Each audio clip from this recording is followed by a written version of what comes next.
Hi Vichapari, very warm welcome to the channel. This is your super educator Shipra Mishra and I hope you guys are doing fine. So, जैसे कि मैंने आपको बोला, आप अपने सारे के सारे डाउट्स कमेंट्स में डाल सकते हो because we are constantly reading your comments and we are trying कि हर एक कमेंट जो कि बहुत ही ज़्यादा रेपिटेटिव हो रहा है, बहुत सारे बच्चे वो डाउट्स पूछ रहे हैं, उसके रिलेशन में हम वीडियो लेकर आए।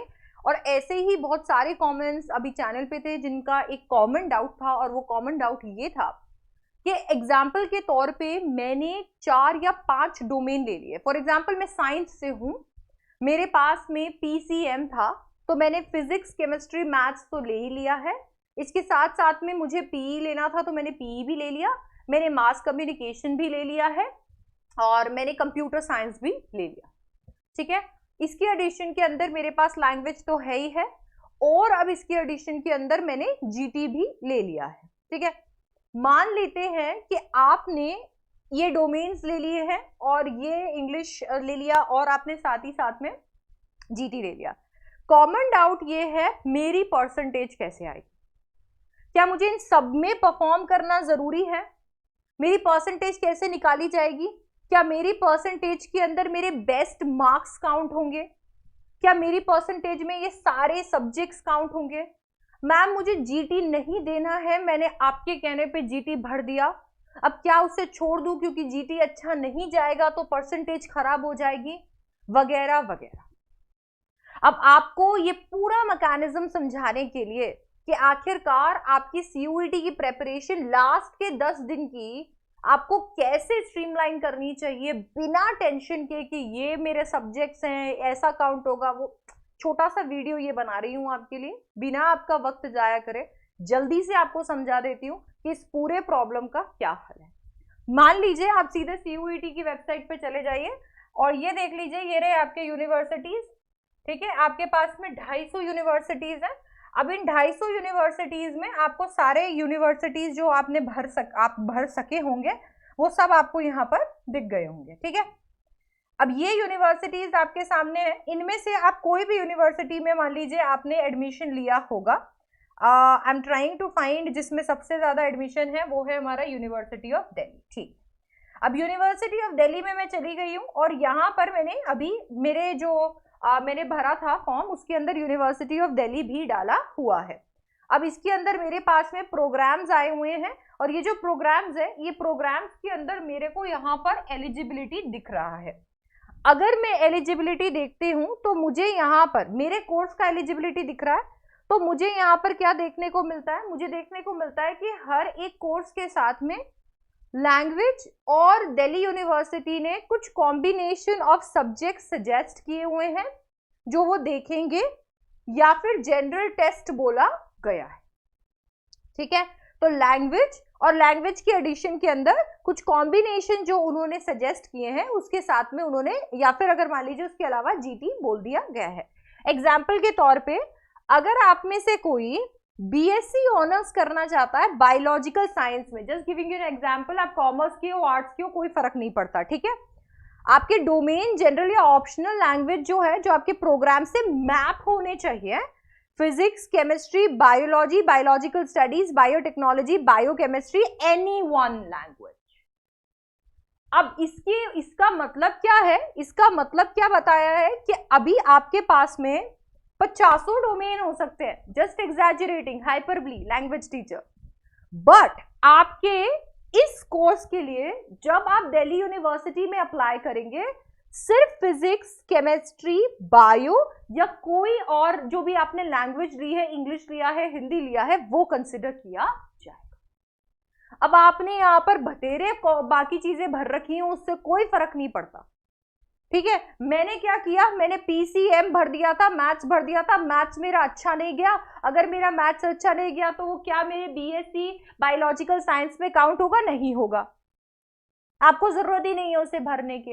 एक एग्जाम्पल के तौर पे बता देती हूँ, आप यहाँ पे और भी देख लीजिए, इसी तरीके से आपको सबका बताया हुआ है। एग्जाम्पल के तौर पे ये मेरे पिछले साल के स्टूडेंट का रिपोर्ट कार्ड है, उसके सिक्योरिटी पर्पसेस के लिए ऊपर से सारी चीजें हटा दी गई है। ठीक है, अभी फिलहाल हिंदू में पढ़ रहा है।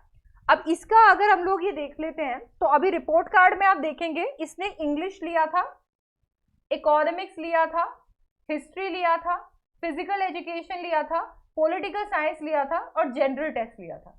आपको यहाँ पर कोई भी एक टोटल परसेंटाइल नहीं दी जाती है।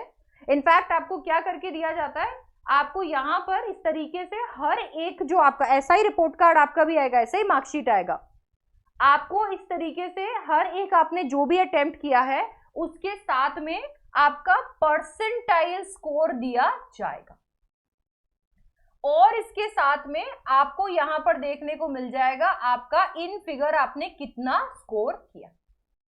तो मतलब अगर मैं इंग्लिश के इसके मार्क्स देखती हूं तो इसने 200 में से 183.4 स्कोर किया है और अगर इसकी परसेंटाइल स्कोर में देखती हूं तो इसकी परसेंटाइल है 993.51 परसेंटाइल इंग्लिश। सिमिलरली ऐसे करके देखती हूं तो यहाँ पे पॉलिटिकल साइंस इसने 200 स्कोर किया है यहाँ पे और इसकी परसेंटाइल यहाँ पे 100 है। अब इसको मान लीजिए कोई XYZ कोर्स करना है दिल्ली यूनिवर्सिटी ने क्या रखा है, एक लैंग्वेज और 3 डोमेन सब्जेक्ट कर दो। भाई के पास फुल ऑप्शन है, उसको जो सेलेक्ट करना है वो आराम से सेलेक्ट कर सकता है। मैप करने वाला वो है, बाकी की किसी की जरूरत है नहीं उसे। अगर जनरल टेस्ट की इसके कोर्स में रिक्वायरमेंट नहीं है तो इसका चाहे परसेंटाइल 52.4 हो, क्या फर्क पड़ता है। अगर इसके 119 मार्क्स आए हुए हैं जनरल टेस्ट के अंदर तो उससे कोई फर्क नहीं पड़ता इसकी कितनी भी परसेंटाइल हो, ठीक है। क्यों? क्योंकि भरना ही नहीं है इसे देने ही 3 डोमेन और एक लैंग्वेज है। तो ये क्या कर सकता है, ये लैंग्वेज भर दिया। बेस्ट कौन सा है, बेस्ट है हमारा ये, इसका पॉलिटिकल साइंस बेस्ट है तो टॉप पे ये भर दिया। अच्छा, इसने फिजिकल एजुकेशन में 99.1 की परसेंटाइल है, इसने फिजिकल एजुकेशन भर दिया। इसकी हिस्ट्री में 98.2 की परसेंटाइल है, इसने ये भर दिया। ये लीजिए, ये इसके 3 डोमेन हो गए और ये हो गया इसका लैंग्वेज। अब ये इसने कर दिया मैप दिल्ली यूनिवर्सिटी के अंदर, XYZ यूनिवर्सिटी के अंदर ये इसने मैप कर दिया क्योंकि 12th के अंदर भी इसके यही सब्जेक्ट्स थे।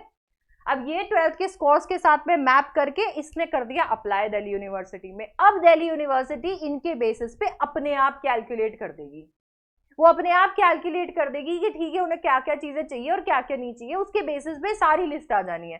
प्रेफरेंसेस जब ये भरेगा इसके स्कोर के अकॉर्डिंग वो प्रेफरेंसेस में से कॉलेज से मिल जाना है, ठीक है। आप जब अप्लाई करोगे तब आप अपने हिसाब से सेलेक्ट करोगे। इकोनॉमिक्स, बिजनेस इकोनॉमिक्स में 94.12 परसेंटाइल थी, इसने नहीं स्कोर किया मान लो ये।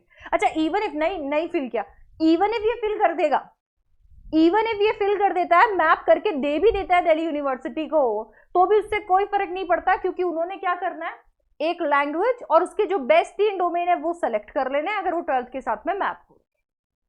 बात खत्म। तो अब ऐसे में इसकी परसेंटाइल कैसे निकलेगी, जो अभी 800 में से स्कोर दिल्ली यूनिवर्सिटी निकालेगा वो कैसे निकलेगा, ये 200 और ये 600। अब इसमें से इसकी टोटल परसेंटाइल निकल जाएगी जिसके अकॉर्डिंग इसने जो भी प्रेफरेंसेस एप्लीकेशन भरते टाइम डाले होंगे दिल्ली यूनिवर्सिटी के अंदर, उन प्रेफरेंसेस में से मिलता हुआ जो परसेंटाइल, मतलब जिसके साथ इसका कट ऑफ मिल जाएगा, बस वही कॉलेज से मिलता है। वहां पर उसके कोर्सेज के और बाकी कॉलेजेस के भी ऑप्शंस होंगे जिसमें से जो भी वो सेलेक्ट करेगा, जिसकी फीस देगा, उसमें जाके बढ़िया पढ़े। समझ गए?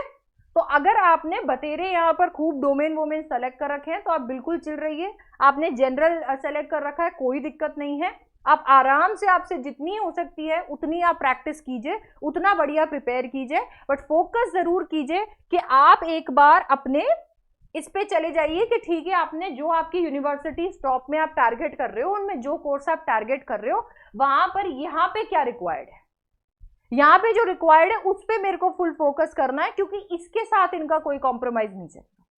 इसमें एक और एग्जांपल ले लेते हैं कि इसका जो कोर्स है, जो ये करना चाहता है, उस कोर्स के अंदर ये चीज दिल्ली यूनिवर्सिटी ने एक्सप्लिसिटली बोल दी है कि इकोनॉमिक्स तो होनी ही चाहिए। अब इकोनॉमिक्स तो होनी ही चाहिए तो इसको इकोनॉमिक्स भी मैप करनी पड़ेगी।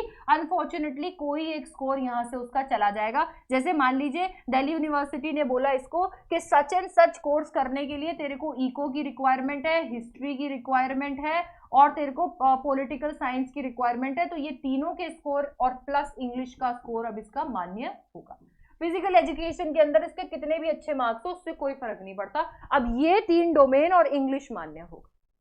तो इसी तरीके से आप भी जाके अपना कोर्स चेक कर लीजिए अपनी यूनिवर्सिटी के अंदर और उन्हीं डोमेन्स और इंग्लिश के लिए अच्छे से पढ़ लीजिए। और बाकी के डोमेन्स को भी अच्छा खासा प्रिपेयर कर लीजिए। यू नेवर नो, अगर उनमें अच्छे मार्क्स आ गए तो आप भी उन्हें बेस्ट में सेलेक्ट करके अपनी परसेंटाइल और बेहतर बना सकते हैं, और बेहतर परसेंटाइल आएगी और बेटर कॉलेज और बेटर कोर्स आपको मिलेगा।